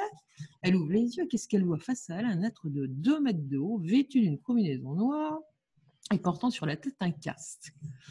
Ça ressemble vaguement à les casques de scaphandre un peu ronds, vous savez, d'autrefois. Comme elle est dans son premier sommeil, elle a du mal à garder les yeux ouverts. Et elle sent à ce moment-là un souffle glacial arriver sur son visage. Elle rouvre les yeux et aperçoit alors une boule lumineuse qui flotte autour d'elle. Et c'est de l'objet que vient ce souffle glacial. Elle n'en croit pas ses yeux et tente de se redresser, mais elle est paralysée. C'est alors que va surgir de l'ombre un second être d'apparence identique au premier. Alors là, elle ne rigole pas et l'être lui murmure « Je te régénère ». Elle n'en verra pas davantage, elle tombe et elle va plonger dans un sommeil lourd. Alors évidemment, on pourrait penser que Madame Aranda a fait un rêve hypnagogique, la paralysie du sommeil classique, sauf que dès le lendemain, ça se complique pour elle. Elle commence à faire des rêves étranges déjà, mais surtout, puis ils sont prémonitoires ces rêves, mais surtout, à chaque fois qu'elle passe devant un instrument électrique, ça ne le fait pas. Qu'elle passe devant une télé, un frigidaire, une photocopieuse, un téléphone mobile des années plus tard, Elle a des malaises, des vertiges, elle ne peut plus respirer, elle a la poitrine oppressée, elle a des maux de gorge, des gènes en tout genre. Et c'est complètement irrationnel. Elle est sensible manifestement à tout ce qui est électromagnétisme. Donc, elle va aller consulter des médecins. Ils ne comprennent pas. On lui fait des tas d'examens neurologiques, des tests psychologiques qui vont révéler qu'elle est tout à fait normale et que ce n'est pas une dingo ni une affabulatrice. Et elle souffre de cette sensibilité électromagnétique manifestement. Pathologie, et j'ai vu ça dans les nouvelles hier, qui commence à être enfin reconnue par la science. Ouf, c'est déjà ça. On avance. Du jour au lendemain, la vie de cette pauvre Madame Aranda va être bouleversée et elle finira par se confier à un enquêteur d'un groupement ufologique en l'an 2000. C'est comme ça qu'on saura son histoire. Et elle dira à ce monsieur que par 2 fois, ces géants sont venus la régénérer. En fait, je ne pense pas qu'il l'ait vraiment régénéré, la brave dame. Ils lui ont plutôt gâché la vie. Il se trouve que ça se passait en janvier 78, cette histoire-là. Mais le 24 novembre 78, des chasseurs de la région de Séville, qui chassaient dans le noir, ce que pas, à mon avis, très, très autorisé, mais enfin bon, ils étaient 4, près du fleuve Guadiamar, je crois, et ils sont dans un petit truc d'eucalyptus, enfin une petite région où il y a des eucalyptus, et d'un seul coup, ils aperçoivent, comme les phares d'une voiture, c'est rouge, phare arrière. Alors, comme ils ne sont pas très nets, ils ferment leur lampe torche, et ils vont s'approcher pour voir ce que c'est. Et là, ils ne vont pas être déçus. C'est que ce n'est pas tout à fait ça. Ils vont voir déjà qu'il n'y a pas que 2 lumières, que ça n'arrête pas de trembler, et quand ils vont vraiment arriver, eh bien, ces lumières rouges sont attachées à une sorte d'objet qui ressemble à une cruche renversée, une grosse cruche renversée. Et qu'au milieu de la grosse cruche, rutile de très jolies lumières, orange, verte, rouge, jaune, enfin bon, c'est pas tout.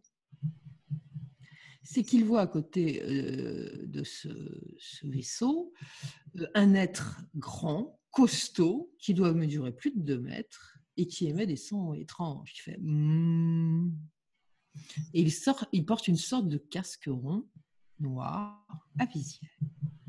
L'être va disparaître vers le vaisseau. Et là, ils sont terrorisés parce qu'avant de disparaître, il va ramasser au sol, vraiment à quelques mètres d'eux, qui sont planqués dans les forêts, un objet. Donc là, panique à bord, ils se mettent à courir comme des dératés. Et on saura plus tard leur histoire, qui va être recollée avec celle de Madame Aranda, puisque ça y ressemble, même si ce n'est pas les mêmes procédures. Et des enquêteurs vont aller sur place. Ils vont aller sur place bien plus tard. Et qu'est-ce qu'ils vont découvrir, malgré les pluies hivernales et les mois qui ont passé? Il y a encore des traces de pas. Sauf que les empreintes qu'ils vont relever, c'est 42 cm. Wow. Et que ça corrobore bien, vu la taille des pieds, à la hauteur de l'être qu'ils disent avoir vu, qui faisait à peu près 2,10 m. Donc, la région de Séville est très fréquentée. Mais il n'y a pas que la région de Séville. Partons en Australie. Alors là, c'est deux personnes un peu fantaisistes qui croient aux ovnis, aux extraterrestres et au paranormal, ce qui d'ailleurs va les décrédibiliser, qui, au mois d'août 1965, en Nouvelle-Galles du Sud, donc en Australie, aperçoivent depuis un temps des objets qui volent dans le ciel et qui ressemblent à des fléchettes. Les deux s'appellent Dora et Derek. Ne doutant de rien, ils se disent, on va se mettre en contact avec eux. Mais alors comment? Qu'à cela ne tienne, un petit coup de planche Ouija et ça va s'arranger. Allons-y. Alors, je vous conseille de ne pas travailler avec ce truc-là. C'est vraiment une catastrophe, la planche Ouija. Ça appelle tout ce qu'on veut, tout et n'importe quoi. Enfin bon, courte parenthèse refermée. La planche Ouija leur révèle qu'il faut qu'ils se rendent au bord d'un lac isolé qui s'appelle le lac Illawarra. Et ni une ni deux, les voilà partis. Le soir, ils sont dans la nuit sombre, ils arrivent près du lac. Et qu'est-ce qui va au-dessus du lac? Effectivement, un ovni qui fait des allers-retours, qui semble aller en marche arrière et qui semble en fait scanner les eaux du lac. À part cette observation, ils ne verront rien d'autre. Mais dans la semaine qui suit, repetite séance de Ouija, et l'être qui communique avec eux, il y a cette planchette, leur explique de repartir au lac Illawarra. Et les voilà repartis. Ils marchent un bon moment. Puis à un moment, ils s'assoient dans une petite clairière pour regarder un petit peu le ciel et les alentours. Et c'est là que Dora aperçoit près d'un arbre quelque chose de bizarre. Elle fait signe à Derek et ils regardent dans la direction. Et à un endroit auquel ils sont déjà passés, ils voient près d'un arbre un être très grand qui fait au moins 2,40 m. Elle dira qu'il avait une silhouette amincie, sans dire vraiment qu'il est mince. Et ils vont s'apercevoir qu'il est vêtu d'une combinaison faite d'une pièce. Ils vont le voir pendant quelques minutes. Puis ils vont le voir porter les mains au niveau de sa taille, peut-être une ceinture, je ne sais pas. Et dans l'instant, plus personne. Après la volatilisation du bonhomme, ils vont aller voir ce qui se passe au pied de l'arbre. Il n'y a rien, ils ne trouveront rien. Et ce cas a quand même été étudié par des enquêteurs. Alors, beaucoup d'ufologues ont dit « Ouais, bon, ça, c'est un canular, c'est deux oiseaux qui veulent se faire remarquer. » Enfin, bon, ça a été quand même publié. Le cas a été publié en 2006 par la revue Flying Saucer Review, où il y a pas mal de témoignages. Okay. Et alors maintenant, on va passer à ce qui est volant. Alors ça, c'est pas décevant non plus, parce que ça, il y a quand même du lourd. Ça se passe aux États-Unis, près d'Orlando, en Floride. C'est le Neuf Forks, qui est une association ufologique américaine, qui a rapporté le cas. Le 6 février 2004, à 20h45, un jeune homme de 22 ans part pêcher de nuit sur les bords d'un lac qui s'appelle le lac Downey Park. Encore un pêcheur qui va avoir des problèmes. La nuit est sombre, mais il y a un grand clair de lune, donc on y voit. Et c'est à ce moment-là que le jeune homme a l'impression qu'il est observé. Alors, il ne voit rien, il regarde autour de lui, mais enfin, il y a quelqu'un qui le regarde. Ça va durer 5 bonnes minutes. Puis d'un seul coup, il va entendre comme des bruits de pas qui se déplacent et surtout un bruit de clapot dans l'eau qui est à côté de lui. Et là, il va avoir la frayeur de sa vie. Qu'est-ce qu'il aperçoit ? 2 immenses pattes de cigogne. Mais alors, un truc monstrueux. Et au bout, un être humain. C'est-à-dire un être humain qui aurait des pattes de cigogne. Wow. Le type est terrifié, il pousse un cri, et l'être qui se tient à quelques mètres de lui est exactement de sa taille, il mesure 1,80 m, et il l'observe tranquillement, les yeux dans les yeux. Il ne va pas demander son reste, il va se mettre à courir comme un dératé, mais la bête va lui courir après. Et mieux encore, elle court plus vite, elle va lui barrer la route. Il va avoir les pires problèmes pour essayer de lui échapper. Il va réussir à regagner sa bagnole. Inutile de vous dire qu'avec son mobile, il va appeler vite fait le 911, qui va lui dire, c'est les services de police du comté d'Orange, du shérif du comté d'Orange qui va appeler, qui va dire « Bougez pas, monsieur, on arrive. » Tout le monde va arriver et on ne va rien trouver. La créature a disparu. Mais ils vont l'interroger et il va leur dire à ces policiers que la créature n'avait rien d'humain, qu'elle ressemblait à aucun animal connu. Par contre, qu'il avait ressenti malgré tout qu'elle n'était pas agressive et que si elle avait voulu lui faire du mal, elle lui en aurait certainement fait, vu la puissance qu'elle avait. Le problème, c'est qu'après cette rencontre pour le moins décoiffante, notre pêcheur va aller très mal. Il va être très perturbé parce que dès qu'il ferme les yeux, s'affiche le visage de la créature. Il arrive à ne plus pouvoir dormir tellement il est terrifié. Il essaye de demander l'aide, personne ne peut l'aider. Donc il va téléphoner au FBI pour essayer de voir s'ils ne peuvent pas l'aider. Et le FBI va dire « Écoutez, monsieur, ça c'est pas notre problème, débrouillez-vous. » Alors je ne connais pas la suite, mais enfin, épuisé et dépressif, le brave garçon. Hein. Donc, bizarre, les créatures à pattes de cigogne. Jamais répertoriées, à ma connaissance, mais enfin bizarre. C'est étonnant. On approché. Mais bon, là, c'est la créature qui s'est approchée de lui. Tout à fait. Et là, on n'est pas encore dans ce qui s'est envolé, mais on y passe, on y arrive. Alors ça va se passer en Syrie, près d'un petit village qui s'appelle Al-Naïzia, le 3 juin 2004. Vous avez 7 ouvriers agricoles qui se rendent dans un champ d'oliviers pour aller faire une cueillette. C'est le matin. Et l'un d'eux remarque quelque chose sous un arbre, un être bizarre, recroquevillé. Il dit aux autres, regardez ça, et leur surprise va s'avérer immense.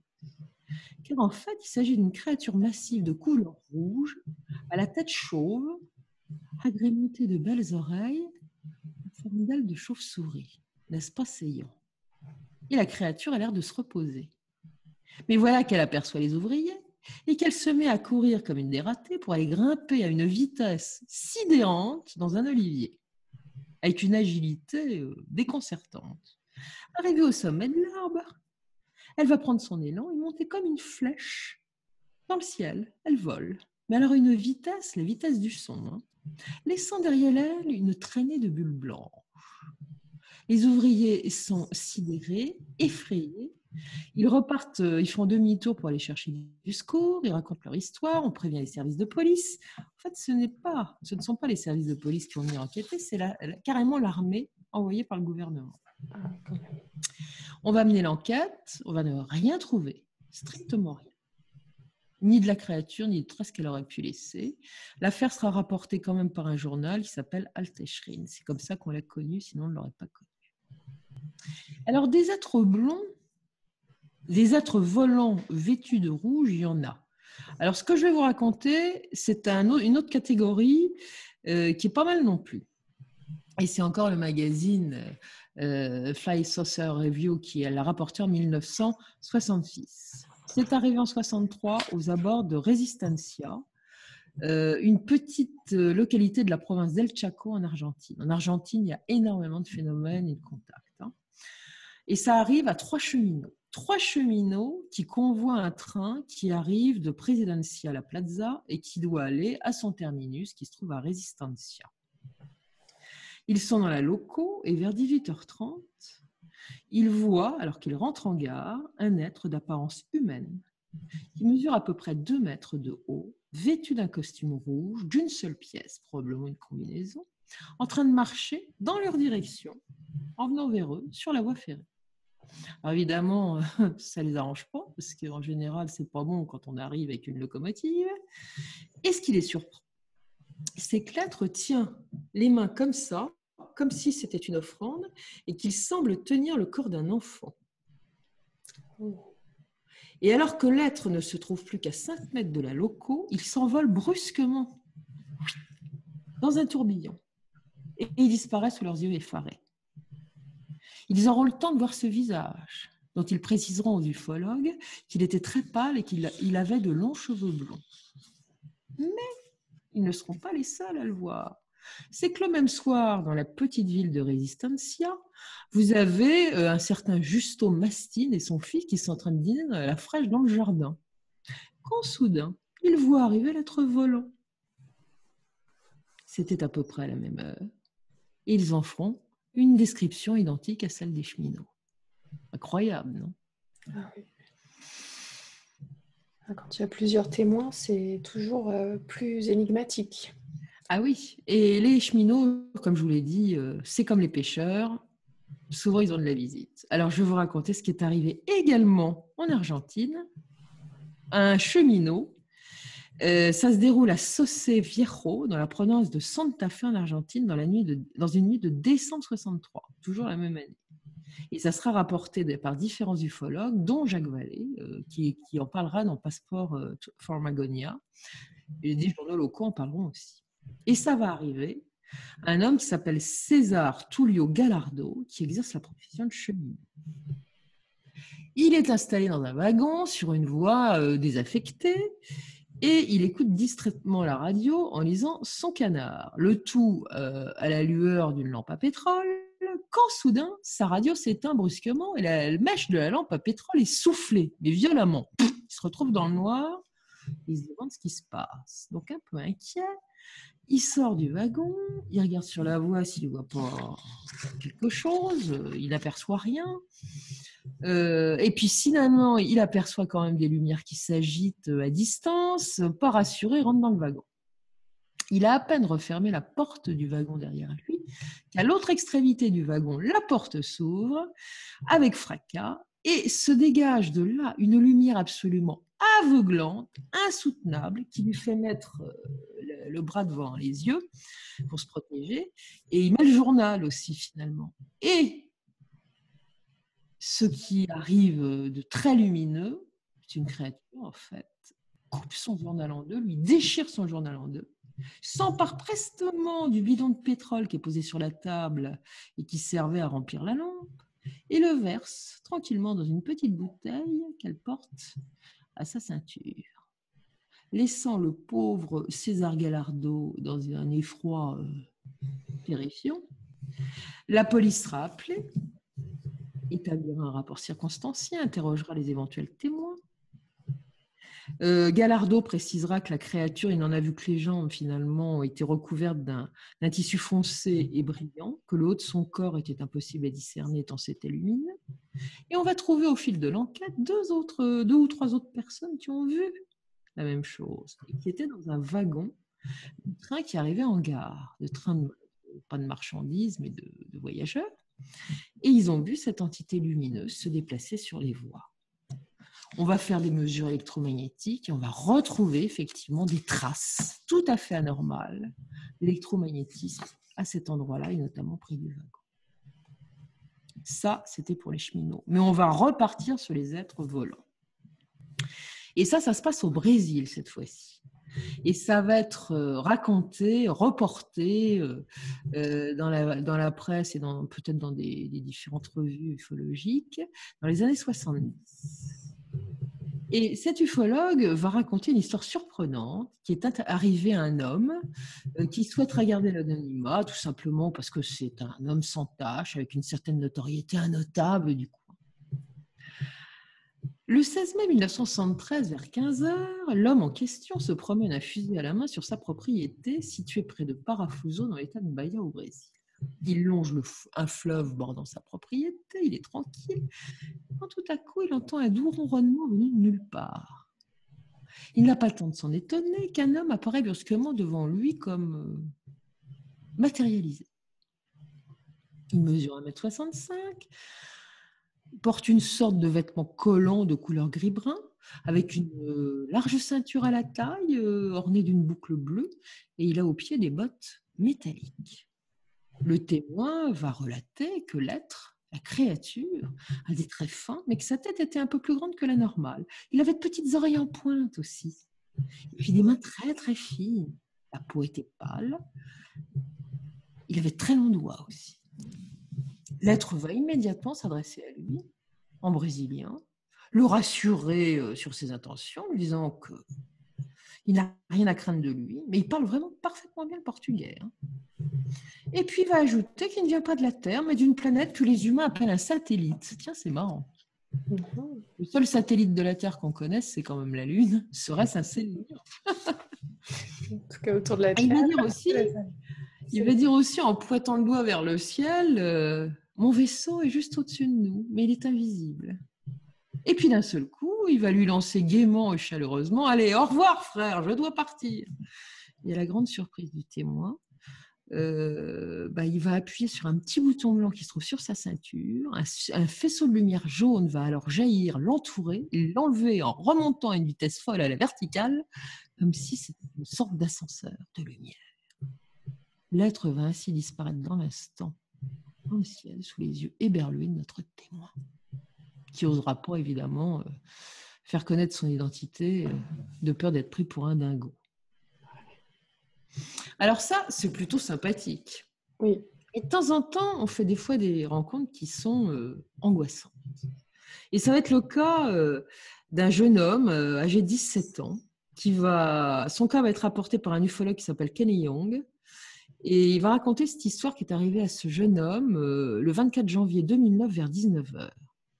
Ce jeune homme, qui lui aussi a préféré conserver l'anonymat, circule en voiture sur une route sombre non loin de Manchester dans l'Indiana. Et il va faire une rencontre assez dérangeante. Il est au volant de son petit coupé Chevrolet noir, il roule tranquillement, il ne fait pas d'excès de vitesse. Quand dans ses phares, il aperçoit un personnage étrange au milieu de la route, demi-tapis, enfin pas vraiment au milieu de la route, un peu en contrebas, pas loin d'une flaque. Et il se dit, qu'est-ce que c'est que ça ? Quand il passe à la hauteur de la créature, il s'aperçoit qu'elle est gracile et de couleur gris foncé, voire noir. Inutile de vous dire que ça ne lui plaît pas du tout. Il la dépasse, il est intrigué. Il ralentit quand même un peu pour regarder dans son rétroviseur si elle ne le suit pas et il va l'apercevoir déambuler sur la chaussée. Visiblement, la créature le regarde. Il constatera qu'elle mesure bien 2 mètres et surtout qu'elle se déplace d'une très curieuse manière. Ses articulations sont saillantes, que ce soit aux pieds, aux coudes et aux genoux, comme si ça faisait des nœuds. Elle est filiforme, mince comme un crayon, dira-t-il. Il ne semble pas porter de vêtements. C'est horrible. Bien qu'il n'ait pas pu en distinguer vraiment les traits, parce qu'elle est sombre, il a le sentiment qu'elle est masculine et qu'elle l'observe. Pourtant, après avoir roulé sur une centaine de mètres, il s'arrête sur le bas-côté. Et pourquoi ? Parce qu'un autre véhicule passe dans l'autre sens. Et il veut voir ce que ça va faire. Donc, il observe dans le rétro ce qui se passe avec l'autre véhicule. Et il va voir que ce véhicule fait un brusque écart, fait demi-tour à toute vitesse pour revenir dans sa direction et finalement venir se garer derrière sa voiture à lui. À l'intérieur se trouve un couple de personnes d'âge mûr, absolument terrifiées. L'homme va interroger le jeune homme en lui disant vous avez vu quelque chose là-bas? Autant vous dire tout de go que c'est pas humain, hein, c'était pas une personne. Hein. Et l'épouse va ajouter effectivement que ça n'avait rien d'humain. Alors le jeune homme va proposer à ce couple de les suivre en voiture pour pas qu'ils se perdent. Hein. Ils vont arriver en ville et lui va rentrer chez lui, il va raconter ça à sa mère, qui va lui dire oh là là, faut que tu appelles ton oncle, qu'il aille voir. Donc l'oncle en question va aller voir une bonne heure après. Il ne retrouvera ni la créature, ni aucune trace d'elle. Donc, parfois, on fait une mauvaise rencontre. Et j'en terminerai par des extraterrestres supposés que l'on pourrait retrouver dans les hôpitaux. Alors, je vais déjà vous parler d'un cas qui est un cas très connu pour les gens qui s'intéressent dans l'ufologie française, hein, qui a fait l'objet d'enquêtes très, très précises et le fait que ce soit perçu de cette façon-là montre bien que visiblement il y a des êtres venus d'ailleurs qui sont intégrés dans la population humaine. Alors le premier cas qui est donc très connu, c'est celui de la femme au sang bleu. Cette histoire a été rapportée par Jean Sider dans son livre OVNI, créateur de l'humanité, et ça a fait l'objet d'une enquête assez précise également du journal Lumière dans la nuit. Donc, ce n'est pas du flan, on a vraiment cherché là-dessus tout ce qu'on pouvait sur ce cas-là. Et alors, on va trouver le témoignage, ça va revenir par un témoignage, en fait, cette histoire-là. Et voilà ce qui se passe. Un certain Pierre Sadron, un jour, accompagne son père lors d'une visite à une vieille tante qui est hospitalisée dans une clinique d'Amiens qui s'appelle la clinique Pochet. Et là-bas, le docteur Pochet, qui est ami avec le Pierre Sadron en question, a l'air tout émotionné. Et il lui dit, écoute mon vieux, il m'est arrivé un truc cette nuit. Et il a l'air ébranlé. En fait, il explique à son ami la chose suivante. Tard dans la soirée, était arrivée, probablement en ambulance ou via les pompiers, une Anglaise qui s'appelait Madame Smith et qui avait été admise à la clinique parce qu'elle avait eu un accident de voiture très grave. Cet accident avait eu lieu non loin d'Amiens, très exactement à la sortie de Dreuil-les-Amiens, et elle souffrait de fractures multiples. Et cette dame n'était pas du tout bien, et on s'est dit que comme elle avait perdu beaucoup de sang, il fallait lui faire une transfusion sanguine. Or, pour vérifier son groupe sanguin, qu'est-ce qu'on va faire? On va lui faire une prise de sang.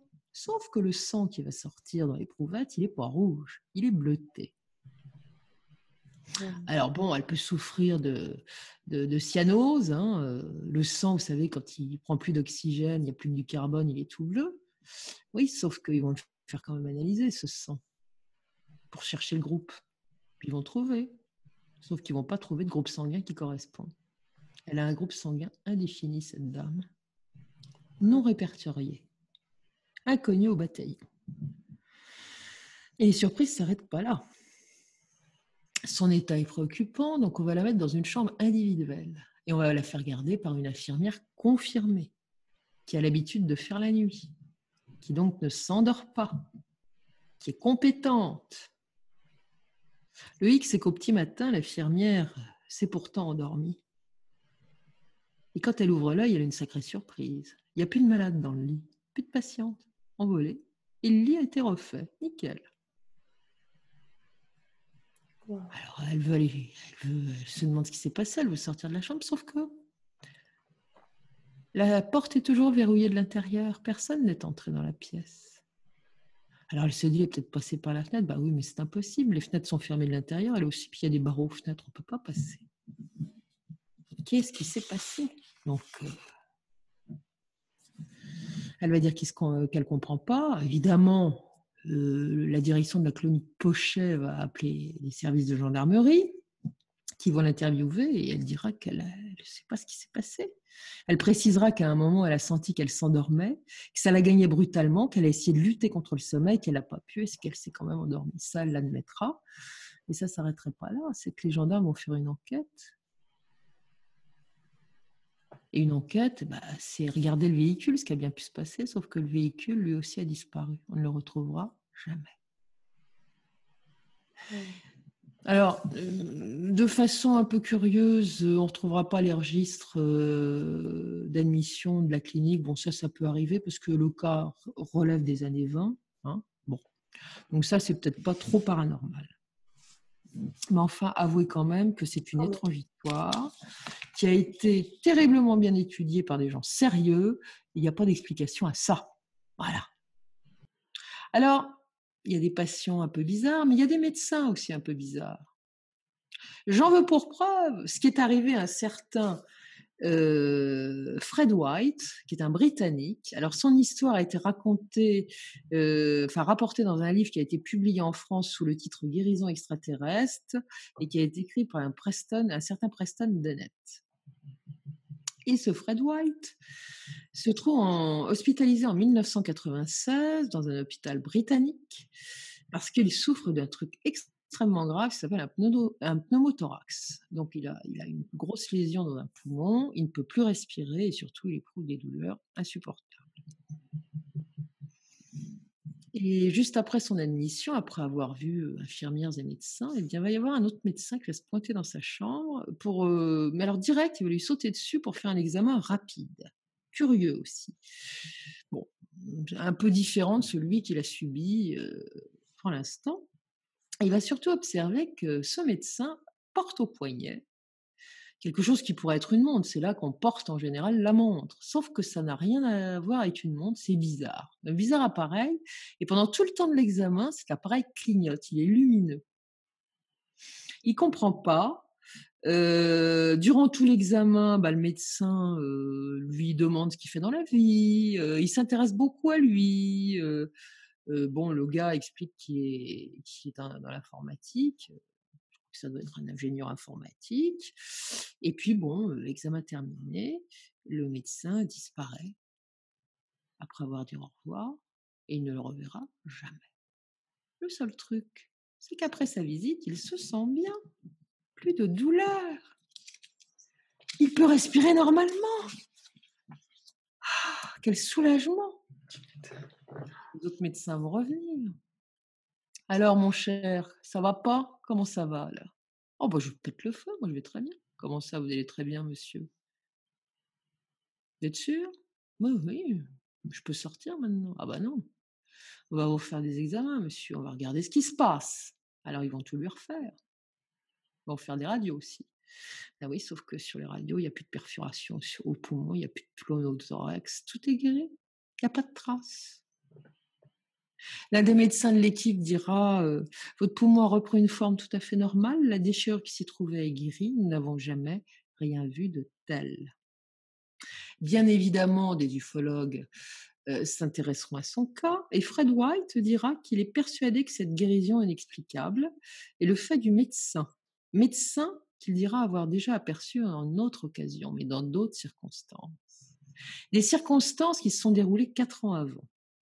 Lors d'un week-end de la Pâque 1962, il est parti à la pêche. Tiens, une fois de plus.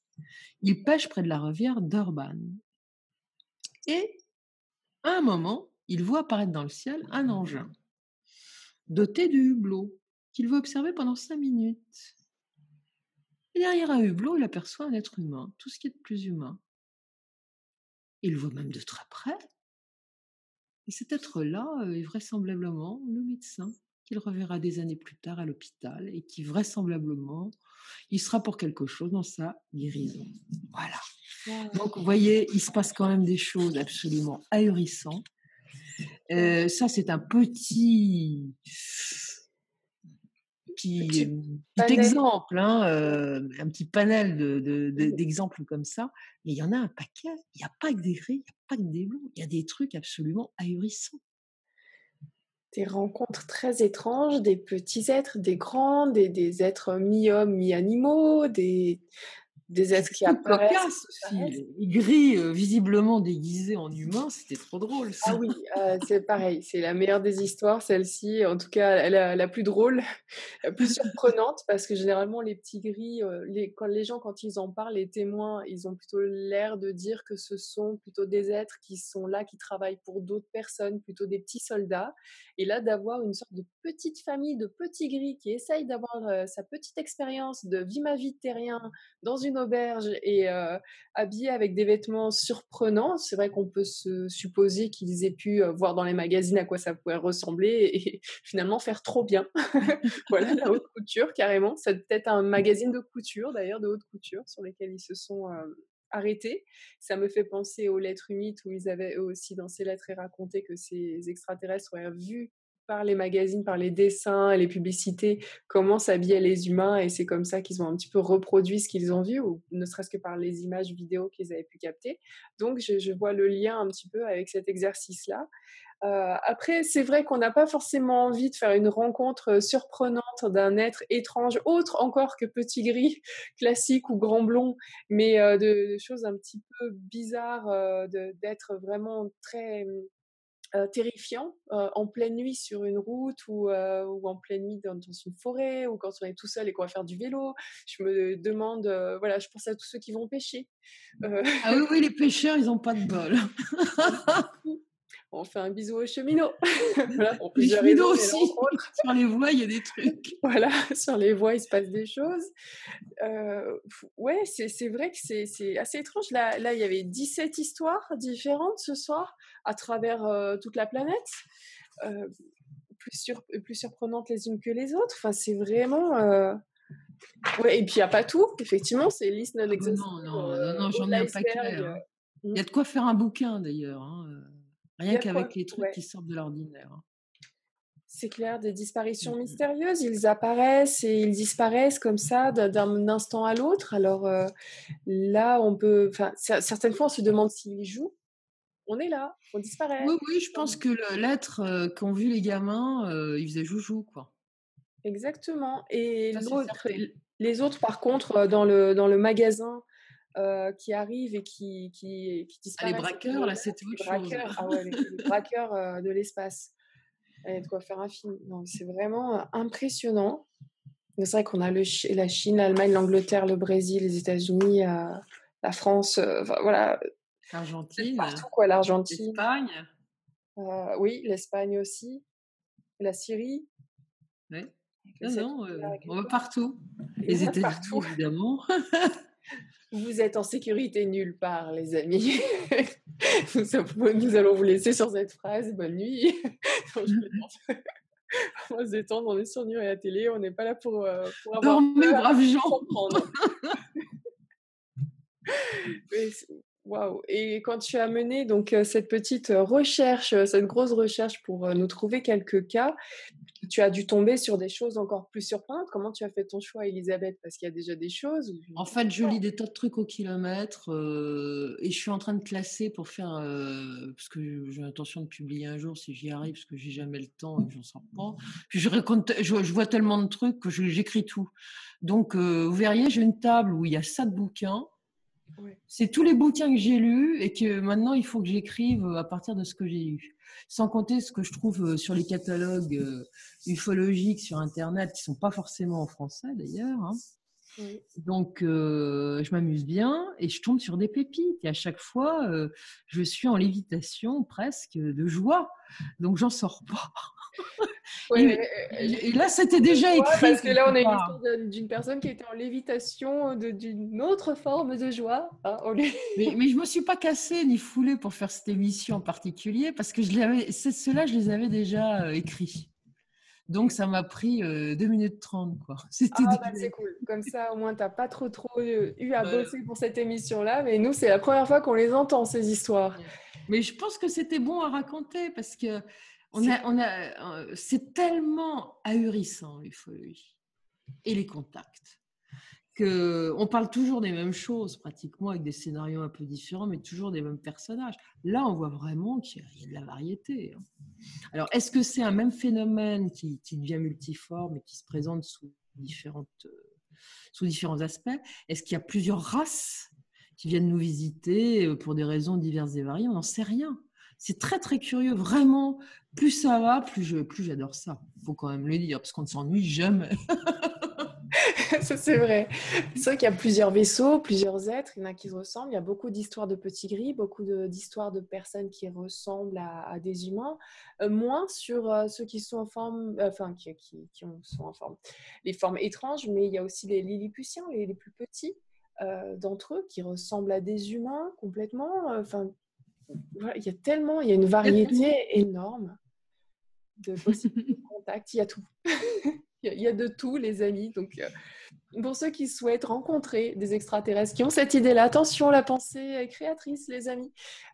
Essayez de cibler d'une certaine forme. J'aimerais bien faire une rencontre sympathique, légère. Bonjour, au revoir. Enfin, essayez de passer une bonne nuit en attendant. Ouais, c'est clair. En tout cas, un énorme merci, Elisabeth, pour ce super cadeau de fin de C'est moi qui te soirée. remercie, qui vous remercie de votre attention et de tous les messages gentils que je reçois. Parce que je reçois des paquets, je réponds pas à tout le monde, hélas. Mais enfin, merci. Voilà. Merci de votre gentillesse. Merci de tous ces encouragements que vous me donnez. Merci, merci, merci. Vous savez pas le bien que ça me fait. Parce que je me casse beaucoup la tête. Et de voir que ça vous fait plaisir, vous savez pas ce que ça me fait plaisir. Voilà. Ben, je vous dis à bientôt, puis je vous souhaite une bonne nuit, une bonne soirée, une bonne matinée. Parce que ça dépend là où vous me regardez. Merci Elisabeth, merci les amis, au revoir à tous et j'espère que cette soirée du deuxième anniversaire de Nuria TV vous aura plu. Je vous embrasse très fort et on se retrouve très vite sur Nuria TV. Au revoir Elisabeth, au revoir les amis. À bientôt, au revoir.